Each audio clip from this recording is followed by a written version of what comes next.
Welcome to the deep dive. You send us sources and, well, we dig in. Our mission is always to pull out those key insights, the aha moments, so you get the core understanding without wading through everything. Exactly.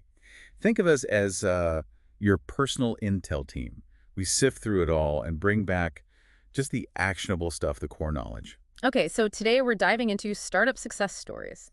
A listener sent over this really interesting article from HBS Online, and it looks at three different tech startups, their founders, their journeys. Right, and the goal here isn't just to retell the stories. It's about finding those common threads, the principles that, might actually be useful whether you're thinking about starting something yourself or just curious about why some things take off. Okay, sounds good. Let's jump into the first one then. Squire. Founders Sanj Laron and Dave Salvant. And these guys, they weren't typical tech founders coming from outside, right? They were New York City guys, grew up around barbershops. Yeah, and that's key, isn't it? Their deep firsthand understanding of that world. They weren't guessing about problems in the barbershop industry. They actually, lived the issues, booking by phone or text, waiting forever, cash only, all that friction. Right. They saw how other services were getting smoother, more convenient, and they looked at barbershops and thought, why not here? So their first idea was pretty straightforward, an app for customers to book appointments. Laurent even called it the Uber of barbers. And you can tell they really believed in it because of that background. They felt they saw potential others were missing. Laurent mentioned that their advantage was knowing the industry inside out. So they jumped right into market research, trying to talk to barbers directly. But that didn't go so smoothly. No, not really. It's a classic early challenge, isn't it? Barbers are busy, they're working, they didn't really have time, or maybe the interest to stop and chat about some new app idea. Yeah, trying to get feedback door to door just wasn't cutting it. Highlights how tough it can be to engage your target audience if you don't meet them where they are, on their terms. Exactly. But then things took a turn.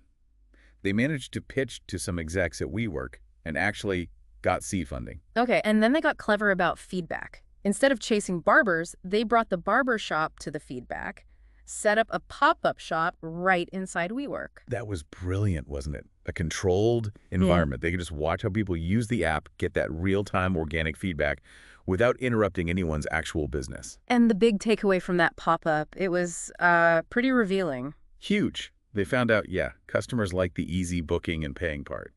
But the app, it did almost nothing for the barbers themselves. Their core business user wasn't getting much value. That's a massive realization. Your whole initial concept basically missed half the equation, the crucial half, maybe. Definitely a critical aha moment. So what do? They make this incredibly bold move, a real bet the company kind of thing. Right. In 2016, they took, more than half their funding and bought an actual barber shop. Yeah.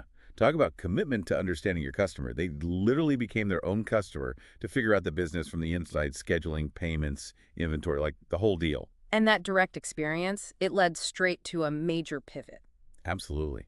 They shifted from that customer-facing B2C app idea to a B2B model, building a software platform, a SaaS tool specifically designed for the barbershop owners. And Jeffrey Busgang at HBS, he made a good point in the article that initial B2C attempt wasn't really a waste. It was sort of a necessary step to figure out where the real value is needed. Exactly. Sometimes you have to explore one path to realize the better one is actually over here, maybe serving a different customer segment than you first thought. And look at Squire now, operating in 3 countries, $165 million in funding. It really shows how digging deep to understand your customer, even if it means a massive change in direction, can pay off big time. It really does. It's a great lesson in being ready to iterate, to adapt based on what you learn from the real world, Yeah. even if it upends your original vision completely. Okay, let's shift gears. Next story. TaskRabbit. Founder Leah Busk Sullivan. And this one starts with something super relatable, right? Running out of dog food late at night. Yeah, it's amazing how sometimes the biggest ideas come from the smallest, most everyday frustrations. So it was back in 2008, and she had this thought. What if I could use my phone, find someone nearby who's already out, maybe at a store, and just pay them to grab the dog food? A kind of hyper-local marketplace for tasks. And that little spark became Run My Errand, a website in Boston with about 100 runners initially. And you got to remember the timing here. 2008, the whole sharing economy thing wasn't really a thing yet. Uber, Airbnb, DoorDash, they all came later. She was really ahead of the game. Definitely pioneering. And she got some early support too, didn't she? From Scott Griffith, the CEO of Zipcar. Yeah, another early player in that kind of shared resource space. He gave her workspace advice. That early mentorship can be so crucial. And then came a really big step, getting accepted into Facebook's incubator, FB Fund. That meant a move out to the West Coast. Right, and that incubator period was huge for them. That's where she raised her first seed round, about $1.8 million. And she met key people